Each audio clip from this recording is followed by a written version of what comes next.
À l'heure où nous débutons les travaux de notre budget 2024, avec les orientations budgétaires, vous reviendrez plus largement dans quelques instants.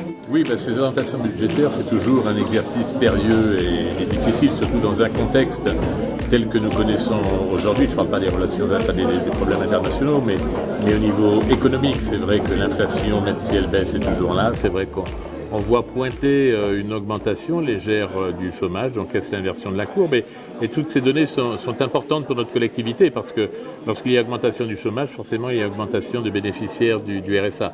Lorsqu'il y a inflation, il y a augmentation des coûts de construction, des coûts de fonctionnement, et en même temps un pays où une croissance qui est difficile, des taux d'intérêt qui sont élevés, donc des recettes pour le département qui sont en baisse, que ce soit à la fois la TVA, que ce soit à la fois les droits de mutation. Donc sur la fin de l'exercice 23, nous allons enregistrer une baisse de l'ordre de 4 millions par rapport à ce que nous avions imaginé.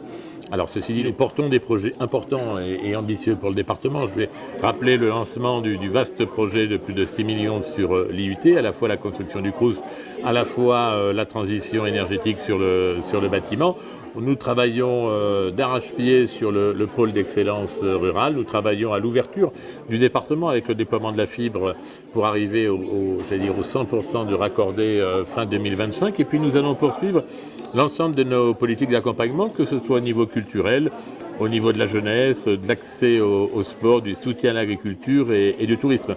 Donc tout ça pour dire que le département reste présent auprès des Cantaliens et puis surtout construit l'avenir du Cantal. Je crois que c'est important, et avec des réflexions qui sont engagées à la fois pour produire notre énergie à partir du solaire et de nos toitures, et puis des réflexions sur la création de foncières économiques. Tout ça pour dire que le département est en marche et que les Cantaliens peuvent compter sur nous.